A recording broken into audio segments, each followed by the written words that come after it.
Let's do it. So ratsult, what's up, man? This is pretty cool because I don't think, when's the last time we saw each other? Yeah, it's been a minute, man. This is the first face-to-face we've had in years since KUSI News, man. Stoked to be on your program. Dude, I met you at a restaurant that you were trying to do business with, buy into. I'm not sure, but I think that was probably back in like 2013, 14, something like that. Is that right? Yeah, yeah. I was doing some stuff helping promote in Old Town Temecula. Yeah. Back in the day. They're gone now, but yeah, Temecula's fired up again, man. I'm stoked to be chatting with you again. Yeah, we kind of conversed via on the phone, but it's good to see you again and almost in person, man. We're zoomed out. I know, dude. We're gonna have to do a sit down, but basically, I just kind of want to lay this out for everyone. So, ratsult, we met at a local TV station. I was a local sportscaster. Rat came in to do the marketing and really start kicking butt at covering all the action sports. And really, this is a topic I know very little about, and I've learned so much from this guy, but I've also forgotten quite a bit because I haven't seen him in a bunch of years. But Rat, I'm just gonna list some things off because this is a professional athlete that we are speaking to. So XGames champion, you got 2 XGames gold medals, you got a bronze, that was from 97 to 2001 were you competing, and that was in street luge. You're also a professional mountain biker. You're the host, or you were the host of X-Corp action sports, you know, going down doing the Baja 1000 pretty much every year. You're the founder of Off-Road Nights. I even saw there's a Miss Off-Road Nights now too, so that's pretty cool. That's a pretty cool deal. Entrepreneur, master marketer, really a person that has a unique ability of bringing people together. So that's who we have on the Unity is Community podcast. So that kind of big introduction, Brad, welcome. Yeah, right on, Matt. Thanks for having me. Yeah, man, still sticking with it. You know, the Alternative Sports Extra, where I covered all the off-road stuff and pretty much everything, skateboarding, some of the extreme sports I've been into for over the years and pretty much my whole life. But yeah, now I'm doing Off-Road Nights. I'm announcing. I do all the hosting and announcing for Xcorps, the World Desert Championship Series, which just got moved. We got a new date, which is July 14th. So, Brett, for those, and a lot of people in this audience may not know. I don't know what that is. What is Xcorps? So Xcorps, it's the World Desert Championship Series. It's the Baja. Like everybody's heard of the Baja 1000, one of the top 10 motorsports events in the world. And yeah, I announced that, go down, and pretty much the most grueling thing I've ever done.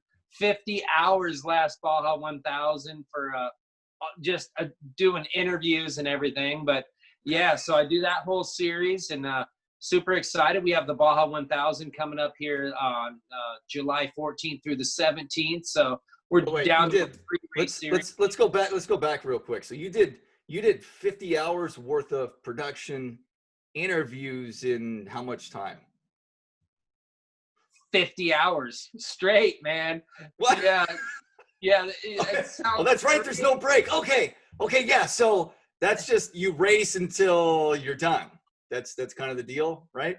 Well, the Baja 1000. Yeah, exactly. Yeah, it starts in Ensenada, and we're doing the same thing this year for the. So, in how much time? 50 hours. Already said that. Thanks. Yeah, 50 hours. That's too funny, dude. No, that was before I got a nap, and then I went on. Yeah. So yeah. Okay, so literally 50 hours straight, you're working, and you're doing production work. You're interviewing people. What type of stuff do you have to do to prepare for that? People may think, oh, it's easy, you're just talking to people, but I mean, you know as well as anyone how much energy you need to continuously talk with folks, interview people. You got to have some sort of angle. You got to know what the heck you're talking about. You got to make it interesting. You got to make it entertaining. So what are you going to do to prepare for something like that when you're performing? You know what? Pretty much prepared my whole life, just racing down there in Baja and going down there. And it's my love. If I'm not racing, and I've raced it for so many years, and 5 years ago, I was lucky enough to be hired on as the voice. Now I'm pretty much the voice. We got a video game. You can check that out at it's called the Score Baja 1000. It's on Facebook and everything else. So it's pretty cool. But yeah, pretty much preparation was just doing what I do. Just go down there and race and be able to know what to talk about and talk to all these drivers. We have like up to 400 drivers at some races, and be able to go down there and chat with them. And that's the best part. If I wasn't racing, I want to be out there talking to everybody, pumping them up. And my goal in life, as everybody knows, is to make each and every racer feel like they're number one. And they are for finishing those races, you know. We have the San Felipe 250. We have the Baja 500, which is coming up in July. We do the Baja 400. Yeah, so Rat, what's that looking like as far as, I mean, heck, that's in Mexico. You guys don't have to worry about that. You should be good, right? No, it's actually pretty rough down there right now. You know, they got a lot of closures. You can't even get into Ensenada right now. They have both sides of Ensenada. They have a block. If you don't live there, you can't get in. And as you know, all the boats come in there. They do all the cruises in there. They get like two boats some days. I think it's like 5 days a week. They get 2 boats in there. So they've really had to tone it down and shut it down a little bit. But I was actually on the phone with my boss, Roger Norman, the owner and CEO of Score, and he's reassuring me that this is going to happen. And yeah, looking forward to getting back down there. But it's all about just getting down there and being in my happy zone, you know, and being able to talk to those guys and knowing what I'm talking about makes it a little bit better. And we just go down there and just pump those guys up. I get to pre-interview them we call it contingency, which basically all the vehicles run through. That's when we do tech inspection. It's a full festivities. I mean, they get 100,000 people down there at some of these races. Oh, wow. And yeah, the cars push through. They make sure everything's good. So I interview them then. I interview them at the starting line, and I interview them the third time if they make it to the finish, which the finishing rate down there. 100,000 people or 100,000 racers, or what? How many? 100,000 people down the coast. Like okay. The Baja 1000, it goes down the peninsula and back. Every 4th year we go all the way down to either La Paz or Cabo. This year it's going to be a loop race. We were going to do the all the way to Cabo this year, but we had to back it off, just making it a little bit easier on logistics for people and yeah, come through. But like that race had 450 racers last year. This year we expect probably even more. People are ready to get out and get some stuff done and go down there and go racing. So super excited to be a part of that. So and that's all. And there's nobody like riding a motorcycle during these races, are there? Oh yeah, so okay, wait. Yeah. So you got okay. You got dudes that are racing literally in the middle of nowhere, Baja, Mexico, and they're riding a motorcycle, and some have their trucks and razors and off-road vehicle, whatever you want to call it. Forgive my ignorance, everyone. It's not my deal. That's why we have on the experts like Rats to make me feel not as bad and to educate myself and the rest of us. But so talk about how dangerous that can be, and then how much team support does each individual racer have, and then what's the difference between being on a bike and then you have a 4-wheel vehicle? Huge difference. As you said, we race dirt bikes. We have the UTVs, as you mentioned. We have trucks, buggies, UTVs, you name it, we race it in Baja. And it's the most difficult, most grueling, hardcore off-road race on the planet, the Baja 1000. But we have a whole series, but each and every race, yeah. So these racers go out there and race, and that's my background, racing dirt bikes at KZSW. My very last segment was me racing down there where we got 3rd in Open Pro Moto. So you're gonna have to I know a little bit about it. You're gonna have to sit. You have it still, right? That video? Oh yeah, yeah. Yeah, you're gonna have to send that to me or shoot me over the link so I can throw it in. So I can throw it in as B-roll. Yeah, that would be super cool. But yeah, I mean, it's definitely grueling down there. You go a couple 100 miles, you don't see anybody. You're in the middle of nowhere. And talk about the support team. Some of these riders, some guys go down there bare bones minimum. You could actually hire, like, say, Baja pits you every 50 miles. It's a service you could buy. But like the top trophy truck, the unlimited trophy truck division, those guys go down there. They come down with like anywhere from like the minimum is like 50 people. Some of them have like 300 people spread out down the peninsula, trucks with fuel, tires, all the parts they need. Sometimes they don't need it. They come through, but you never know when you come out of the desert after a couple 100 miles of like the most grueling terrain in the world. You might have a flat tire. So yeah, logistics is huge down there in Baja. That's the biggest thing. Are fatalities a regular thing each year, or does it kind of vary or not at all? Unfortunately, yeah. We've had quite a few. We don't really like to talk about that.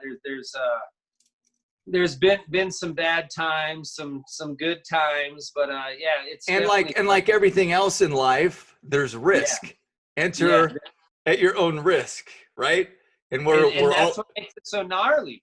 If it was easy, anybody would do it. You want to go play marbles, go play marbles. If you want to come race Baja, man, bring your A game, bring everything you got. And last year's Baja 1000, I don't know if you knew, that was a super rainy season. We had a 25% finishing rate. Yeah, 25%. Oh, wow. So 75% of the whole field out of 427 or 8 people or whatever it was did not finish. So that's how hardcore it is. And that's what makes it the biggest, baddest off-road series on the planet. And what's the purse? Is it a purse or winner take all? Well, my dad taught me when I was young. He said, if you want to make, he's a racer, he's a desert racer. I've been racing my whole life.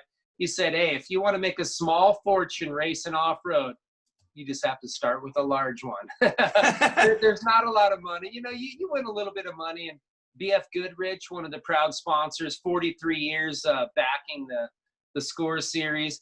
They give up, like, for the last race, $50,000 if you're running their tires for the overall winner. So really? there's some perks, but nice. Basically it's a man's sport. I mean, you go down there, you go against the biggest terrain and baddest and try to build your vehicles to get to the finish line.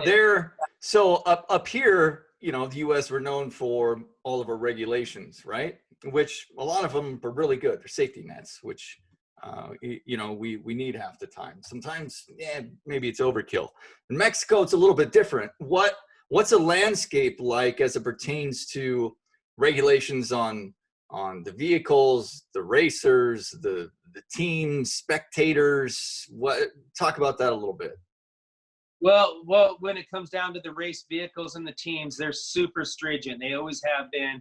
You have to have the right equipment. You have to pass tech. That's what we talk about, the tech the day before. That's the big party. All the cars push through. I interview them. They get to the end. They make sure their vehicles, all the way down to their tubing size, are correct. They make sure you're safe. Each class has those safety measures.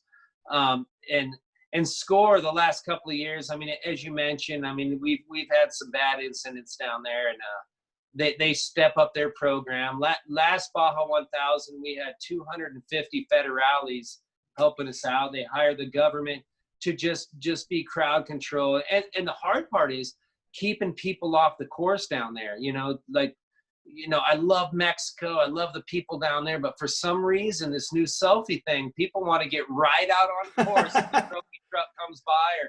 So there's rules, and we're trying to implement it. But when it's a 1,000-mile course, sometimes you come into, racing down there, you come into areas where there's just so many people that it's like they're in the middle of the course, and they kind of spread out as you come. So and we're trying to get away from that. Have some people, and it's unfortunate to say, I don't care. Have some people turned into roadkill because they haven't been aware of how potentially dangerous it could be if they stand in front of a giant vehicle? or a motorcycle that's going like 80, 100 miles per hour, whatever it is.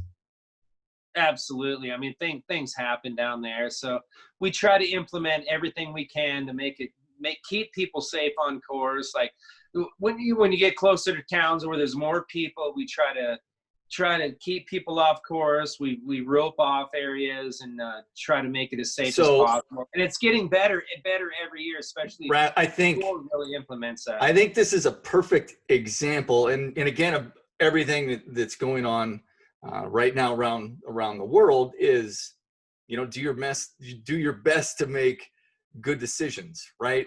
And smart decisions if you can. So that's kind of my takeaway there. But again, anything is possible. But it sounds like, and everything that I've seen the clips over the years, and it looks like so much fun. How much fun do you have every time? I know our mutual friend Ryan Eldred, he went down there with you. I think that last year at KZSW, and he couldn't stop talking about how great a time he had being a part of it, a part of the production. Let's talk about that. Yeah, that's when I was racing down there. We have such a great time. And, I can't say enough about Mexico and down there in Baja, the people in Baja. I just love them. I speak Spanish, and they love the sport. Basically, the Baja, the score series down there is like, especially the Baja 1000, it's like the Super Bowl here in the States. I mean, if you got a sticker, you're on a team, you're something else. So it's pretty cool. You go down there and open arms all the way around. And Ryan followed me down there when I was racing for Team Kawasaki, and we had an amazing adventure. That's when we got third place in the Baja 1000. And dude, that's Ryan, awesome. yeah. And so you're one of the top 25% to finish, and you got third. Okay, how difficult is that to finish top 3? Oh, it's difficult. It comes down to logistics, pre-running. You win a Baja race by doing your homework, being down there, practicing on the course. I was down there 3 weeks before that race, and like some of the top riders, the team riders, go down there for even longer than that. And you were riding a bike? Check it out. Yeah, I was on a bike at that point. Wow. So you're dude, Rat. Okay, I can't even wrap my head around what that would be like, because that's something there's probably no way in how I would ever do. But I find it fascinating for the folks that have the cojones and the wherewithal, the skill, the technique, the knowledge to be able to do something like that. So I give you major credit. So what's it like when? And how many? And so it's 1,000 miles, right? That's the deal. Yeah, 1,000 miles. Yes. Sometimes more. So you're sitting there, and sometimes you're in the middle of nowhere, seemingly by yourself. Talk about that experience on a motorcycle. Looking to the horizon, getting over that next hill, and just knowing where you're going. But that's where the logistics come down, and bringing team. And I was pretty light when we were on that team. We had like 20 people down there, so we were kind of light. And once again, some of the rental companies that you could actually pay them to fuel you up. So in spots where my people weren't, they fuel you up. But it comes down to preparation, a good plan down there, and executing it the best you can and getting through it. So you're sitting there writing. How are you able to stay focused for so long? And then how many breaks do you have? Because I could only imagine at some point maybe you start to mildly hallucinate at times if you're all in the middle of nowhere, kind of by yourself type of thing, or is that not the case at all? Absolutely. We call it the Chupacabras. Like, it's one thing in the day, but it gets night. We go all day, all night into the next morning. I mean, it's a 32-hour race on an average, for the bikes. And you get down there and you start seeing stuff. Cactus start jumping out on you. And so that race, I got on the bike at 1:30 in the morning and got off the bike at 7:30 in the morning. I went to the bathroom one time. I obviously got fueled up a bunch of times, and that's when I went to the bathroom at one time. But there's no breaks. You're not taking a break, or you're gonna be off the back. You're not gonna win if you're taking there's no breaks. What type, food, water, Gatorade, that type of stuff, energy drink? What do you do? Yeah, peanut butter sandwich if you can, a banana, obviously a banana. I like to have those like every couple 100 miles. A little bit of water. We carry Camelbacks with us, so we have water with us, but you want to refill that Camelback up and just keep on going. But yeah, it's just it's so more mental stop? than hard riding for sure. Do you stop to eat, the banana, or you're like, no, I'm racing, boom, I'm eating and racing? No, you do that when you're fueling. So okay. And like you're just shoving it down. Yeah, again, I don't know crap. So thank you, thank you for enlightening me on all this that happens. But no, please continue. Yeah. You just eat that banana. You're just like choking it down as quick as you can, because time is spots down there. And for going to the bathroom thing, like when I raced a race car 2012, I soloed it. I got second. Is what they do. We run a catheter. It's actually it's a condom catheter. Okay, that's what it is.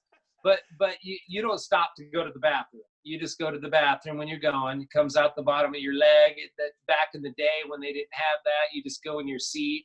It's a hardcore race. It's down to the seconds, and a lot of the top riders, top teams, it comes down to just minutes, sometimes seconds. As we saw at the last Baja 1000, we saw the top 7 race trucks within, I think it was under a minute. So, they know that, and you just got to just give it your all and go for it. Did you say you finished second that year? I think second, yeah, 2012. I was racing class 2 in a car, and what I is that? the whole thing, 1,000 miles. What does that mean? Class 2 in car, what does that mean? Class 2, there's trophy trucks, there's all kinds. So basically it was a limited buggy. It was a 2.4 liter. I was racing for Predator, and there's so many different classes. There's over 40 classes, so really splits it up. The UTVs, we have 6 classes now. The bikes, we have open pro, limited pro, depending if you're riding a 450 or a smaller bike. Then we have age limits for that. But all the car classes are pro classes, 1600 cc motor, just every type of vehicle you could ever imagine is racing, and there's a class for it. So that really makes it so everybody can go out there and have a chance to win, where it's not just like everybody's racing in the same class. What do you like racing the most? Bikes? Yeah, I would say Baja, absolutely. Baja.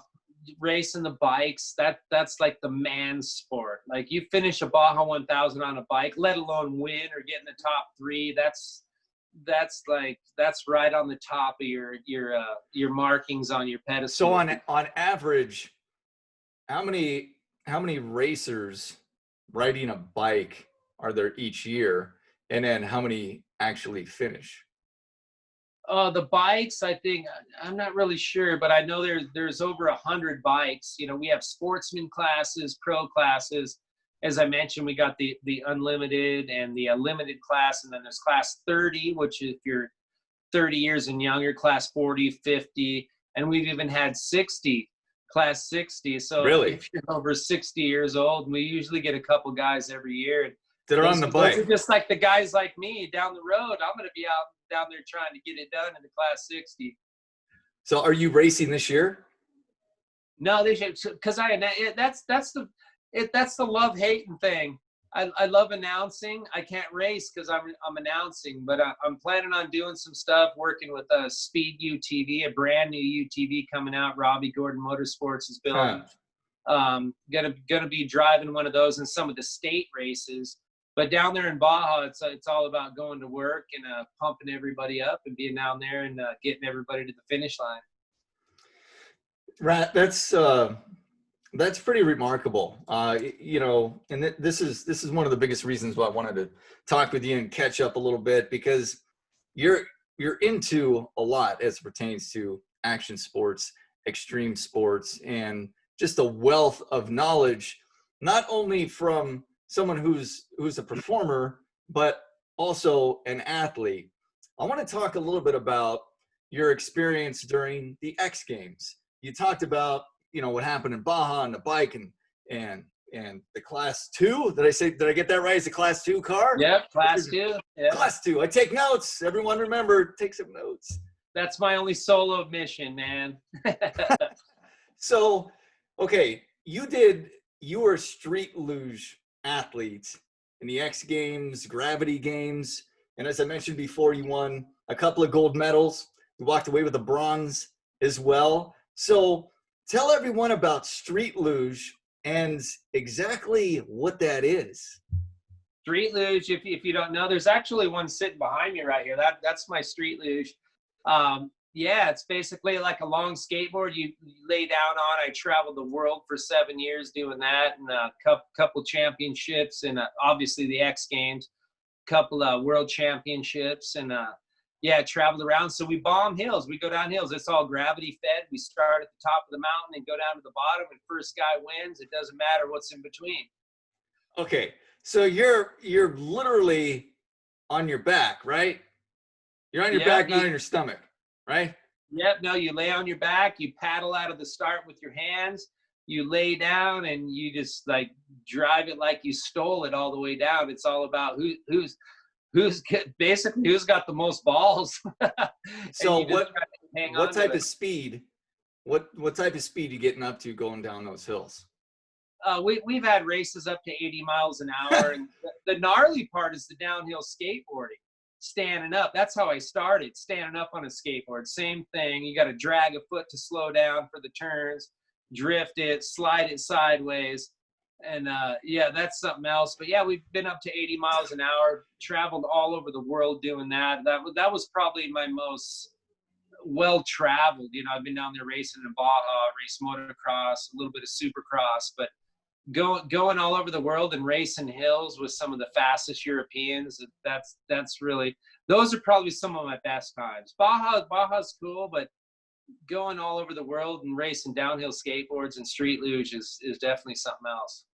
What was the coolest place when you're doing street luge? I should say, where was the coolest place you've ever been? Hands down, Cape Town, South Africa. Really? Yeah, when I won there, that was the biggest thing. Got to chat with the king, and there's more money in street luge than there is in off-road racing. So it's pretty crazy. So wait a minute, you won over there in Cape Town. Did you get, I'm always thinking about Lethal Weapon 2, the Cougar Rants. Did you get a bunch of Cougar Rants to bring home? At least a couple souvenir? I brought so many souvenirs. I had to steal the sheets off my bed to wrap my giraffe and stuff, duct tape it to my luge. Yeah, lots of good stuff. But some good experience. Red Bull was a big part of that. Did so many cool things. Got to go out to the townships and really that's the cool part. You go there, you really get to see the country, and they facilitate that. So it's been a good time. It's been a good ride, man. But I'm not downshifting. I'm not done. So you've been all over the world. You've been every continent, pretty much. No, not every continent, but quite a few. Anybody that has good hills, I've been there. Well, I guess maybe Antarctica. No one's ever really going to go there. But who knows, man? Who knows? Anything is possible. So you go to South Africa, you go here, you've been to Europe. What's the coolest place in Europe you've been? I would say the French Alps was some pretty cool stuff. Yeah, that was some fun racing. It's not as fast as here in the state. We usually have higher speeds. When you're racing over there, as you've seen some of the windy roads, it's a whole different style racing. And yeah, we went over and had a good time and kicked some ass over there. And yeah, just all of them. It's hard to lump it into like one actual best race. But South Africa, a couple of years over there, that was just something else. I think the activities we did over the 3 weeks I was there that really made it that much different from anything else. So it's pretty safe to say adrenaline junkie. I don't mean that in a negative way. I mean that in an extremely positive way, where you have major cojones, and you like to go out and make things happen. You like to compete, which is pretty remarkable. So, right, I mean, really anything you do as it pertains to action sports, you seem to be pretty successful at. Why is that? You know, it's the people, just the love, like you said, the adrenaline junkie, 100%. Man, I'm going mountain biking after this. I just got it all dialed in. I'm gonna go hit some downhill with the boys after this. But yeah, it's just about the people, the camaraderie of people, and the people that love those action sports and extreme sports, and being able to get out there and do it, and put your life on the line, if you will. Sometimes there's this. That's the best way to live, man. You got to be on the edge, or you're sitting on the couch.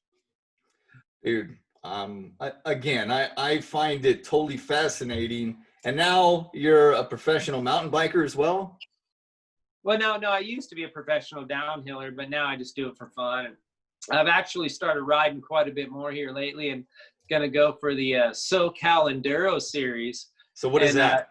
Yeah, it's basically like a downhill race, but there's pedaling involved. I always raced downhill. That was my big thing. I traveled all over, anyhow, the states, and raced downhill, which is just bombing hills, big jumps. But this is the same thing, but you got some pedaling involved. It's kind of the newest thing over the last, 8-9 years. And I've never got to race one of those, so I'm looking forward to it. I live right here in Temecula.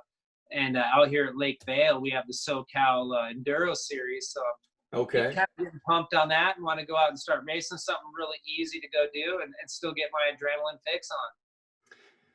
So, Rat, you've always been an entrepreneur. Where did that line of thinking start? I mean, was that from your parents? Is that just from you, your personality? Where did that come from? I think it's just a love of what I've done. My dad, my mom, I've always had great backing. Starting out when I was racing, when I was younger. My first motocross race, I was 8 years old. My dad was a racer, a drag racer, motocross, off-road racer.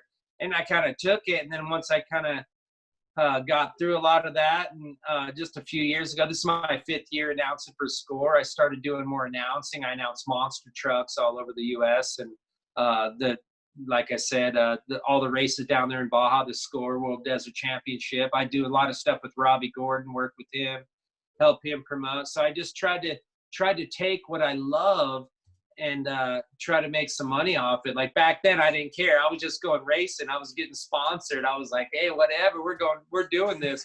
But now I need to make some money for my family. So, and I just been on the charge, starting Off-Road Nights here 8 years ago, and now moving to Del Mar Fairgrounds for my 2nd year. 2 days coming up, September 12th. So yeah, let's talk about Off-Road Nights, because I've seen the evolution of that, and I didn't know you had it at the Del Mar Fairgrounds, which is an amazing accomplishment. And just so everyone's aware that is not all that familiar with Rat yet, the guy makes stuff happen. The guy's very good at connecting with people and getting everyone involved for the greater good. And like you were talking about, Rat, you like interacting, and you like people being around, and you like connecting this person with this person. And it seems like Off-Road Nights is that perfect blend for you, in that synergy, and you've just been able to build it up. And we were talking the other day, and you said Del Mar Fairgrounds is almost the best place you could possibly have that event at. Yeah, absolutely. San Diego is no doubt the epicenter of off-road, so close to Baja. And yeah, I like to throw a party, as you know. Yep. So yeah, and it's just so cool. I could bring everything together at Off-Road Nights. We have it's something for the whole family. There's other expos, off-road expos out there, but I have an expo. We'll have over 150 off-road expo or vendors. I do off-road racing. We have trucks, buggies, UTVs, quads, bikes racing, 11 bands, monster truck rides, carnival rides. and then everybody can go buy all their parts and accessories from all the people that I've been lucky enough to meet over the years and bring together. So it's really taken it to the next level. I've been doing it in Temecula, as you know, for 7 years. This is going to be my 9th year, actually. Oh, wow. Took it to Del Mar last year. This year I said, you know what? There goes the adrenaline junkie. I'm just going to rent Del Mar Fairgrounds for 2 days. I hope everybody comes. Everybody's throwing the birthday party. Like, you hope everybody shows up. You got the cake ready. You got everything. And it's great to do that. I don't know. I'm not a gambling man, but it's a gamble, obviously. But it's really turned out to something that's just taken our sport expos to the next level. So I just had on an entrepreneur, a company we just partnered with, Rally Masks, and offering the custom mask, right? And I asked him, I'm like, what would you tell, or what would you say to people that are thinking about starting their own business in this climate? What would you tell them? Yeah, I would say, you know what, you got to go for things. I mean, everybody's hungry. Things are coming back. Things are coming together, and people are more ready than ever to do some cool stuff. It depends on what you want to start up. But yeah, I'm keeping going. My first date was March. At the end of March, I moved it till last weekend. It was going to be Memorial Day. And now it's September 12th and 13th at Del Mar. And I was very blessed to have Del Mar Fairgrounds step up. There's only 3 weeks. They had to fit every event that they had to. They had to pick and choose. Wow. And I was pretty lucky that they picked mine, and they love the energy and what it brings to Del Mar and San Diego. So yeah, if you're gonna start something, don't ever be scared. You got to do it. If you're not scared, you're not living, man. That's the way I am. Like, if this was easy, everybody would have an expo. But it's like putting literally your life on the line in another way, spending every penny you had and everybody else's that are involved, and to make something cool. And that's what I get off on. That's the adrenaline part of it. It's like I'm tapped in. You can't pull it out of my vein. I'm just gonna go for it. So my word to anybody out there that wants to start something right now: don't ever wait another year. Do it now. This is the time. Not just this time, but the time is now for anything you want to do. Just go for it, man. You gotta charge. You gotta put everything you have on the line. And if it's not scary, it's not worth doing. That's the way I live. So, Rat, what type of satisfaction do you get out of putting on events like this? Something that you created. You're not managing someone else's events. Off-Road Nights is yours. You created it. You developed it. You made it into what it is today. So when it wrapped up a year ago, what was the feeling that you had when everything completed? You were just sitting there by yourself, or you're like, this is awesome? It was the same as winning the X Games to me. It was like all the hard work, all the non-sleep, the being nervous about if people are going to come, and all of a sudden it all comes together, and it's just like, it's the biggest. Once again, that adrenaline, it was just couldn't be better after sleeping for a couple days, because it's a lot towards the end. But it's just there's nothing better than going out there, doing what you love, and putting things on the line to start something new, and it all comes together and works out. And it's never going to come together and work out if you don't just go for it. You got to go for it. That's my mentality. You got to charge hard. I work hard. I play hard. But when things come together, when you work hard, there's just no more satisfaction than that. Okay, so there's a couple of things there.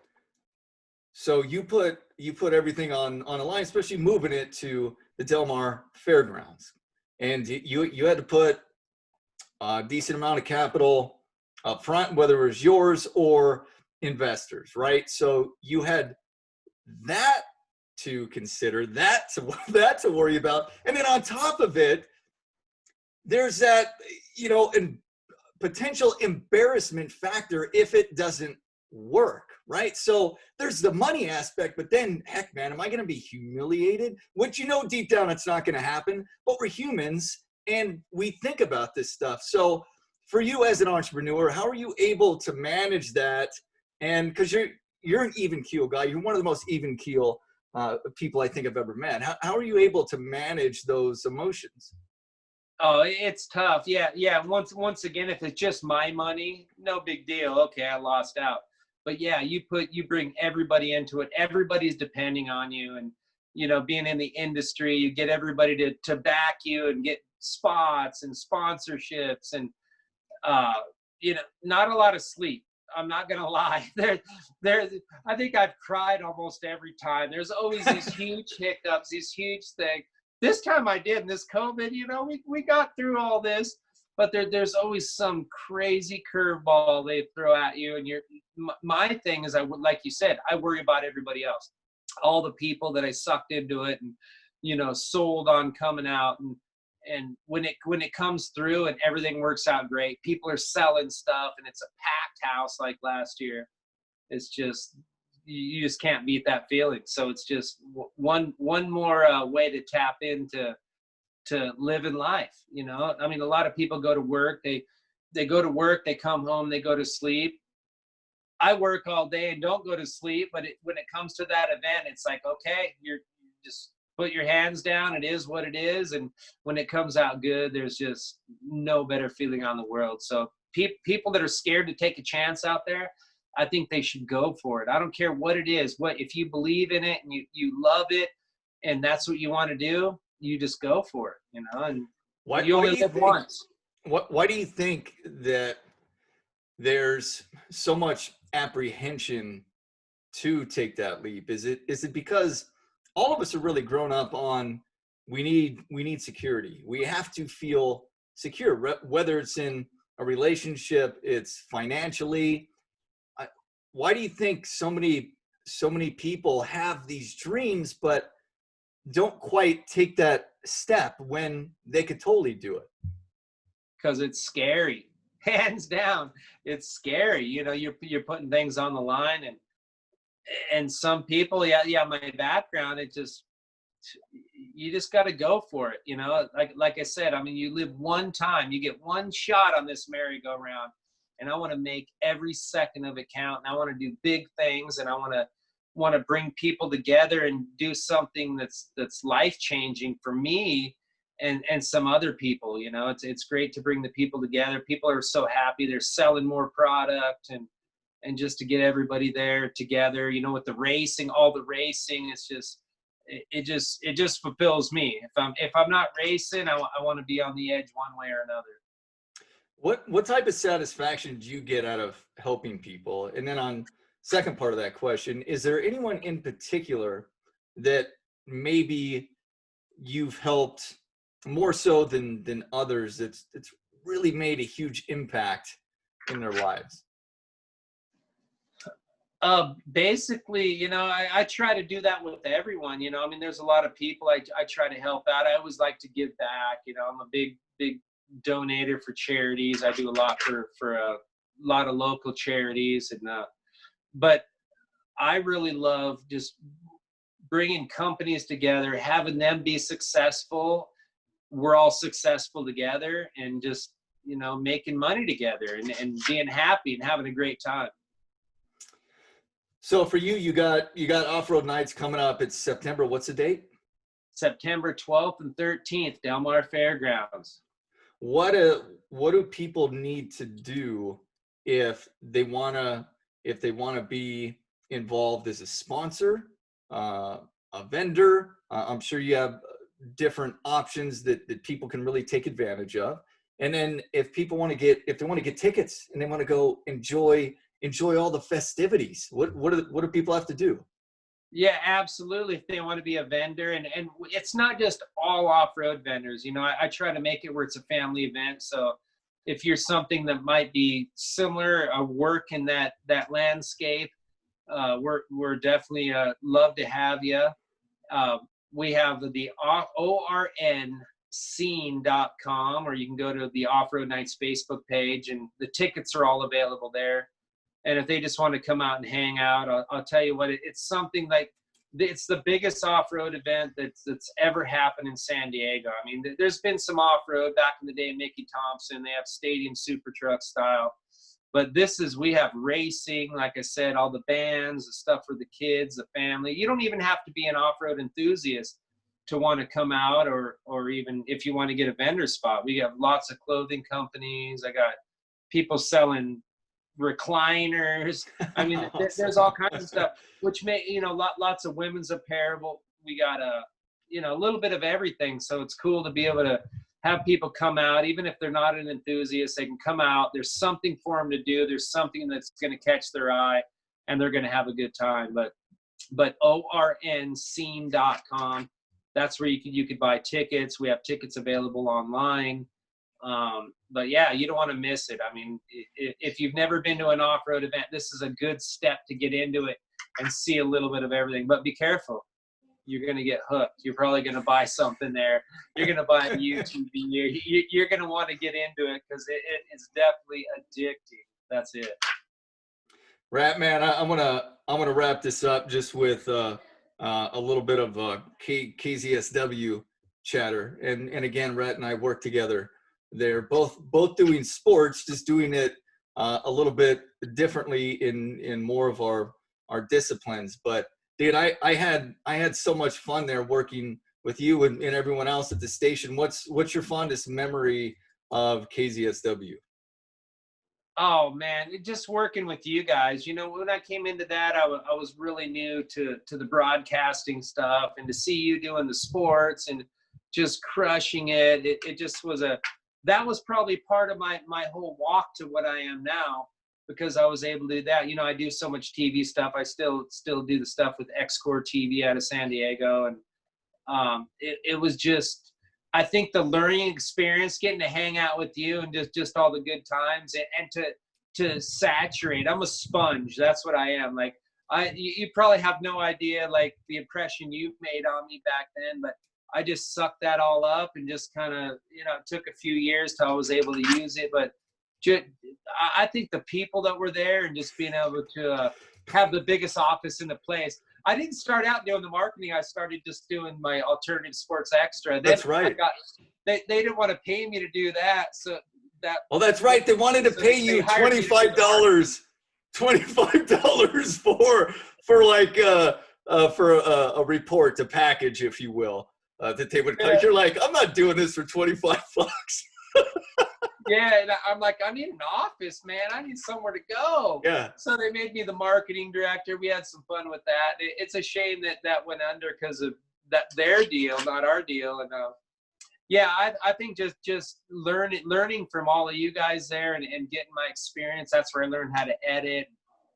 Got into the whole TV thing, and Brad, I can say this. Once you started, you're like, dude, this guy is really good at what he does, and he knows what the hell he's doing, and the stuff that he's producing is a heck of a lot of fun to watch. And man, it was, I remember I was trying to put together a story, because I went up to Paris Auto Speedway and it was like racing a modified, and I didn't know I'm like, what do you call this? I'm like, Rat, what is this called? You're like, it's a modified, dude. So I'm trying to like do the VOs and sound like I know what I'm talking about. I don't know what the hell I'm talking about, but I was able to go up to you, and you were really able to educate me on a lot of this stuff. It's a completely different language. And then, dude, with your athletic career, and then couple that with your broadcasting and just kicking ass at that, that's why I wanted to talk to you. It's been a while. Ryan's like, you need to talk to Rat, man. I'm like, that's a great idea. I'm going to give him a call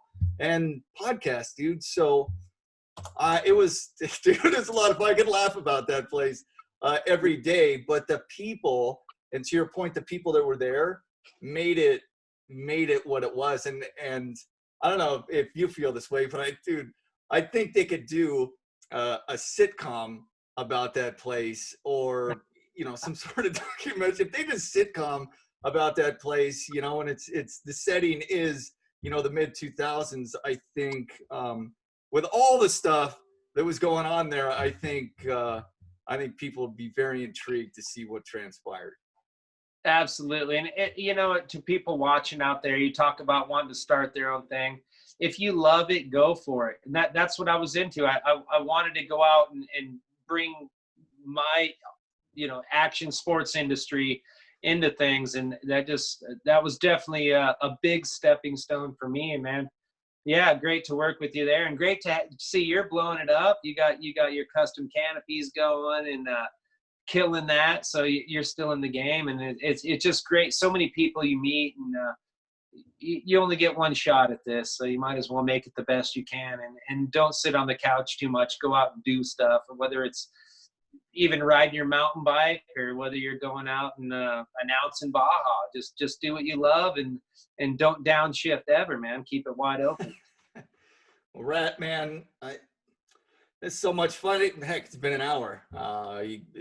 The time just flew by. I'm sure we could talk for another 2 or 3 hours, but heck, we'll have to do this again after Off-Road Nights, and you can tell us how well that went and how much fun people had, and who knows, we may be there as well. That's something that I'm gonna have to put on the calendar. But thanks, we need a man. live broadcast, Matt. We got to get you out there live. Let's do some. I'll set up the whole studio. You just got to show up, plug in.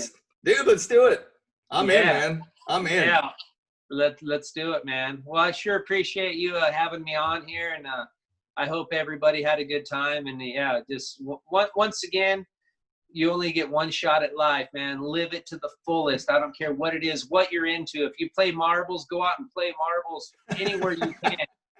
But just do it. Hey, man, Rat, I love it, dude. It's great catching up. Thanks again for being on a Unity is Community podcast, and we'll touch base soon. Thanks for having me, brother. I'll talk to you soon. Yeah, we'll talk some more another hour here soon. Absolutely. Thank you, Rat. All right. Cheers, brother. Talk.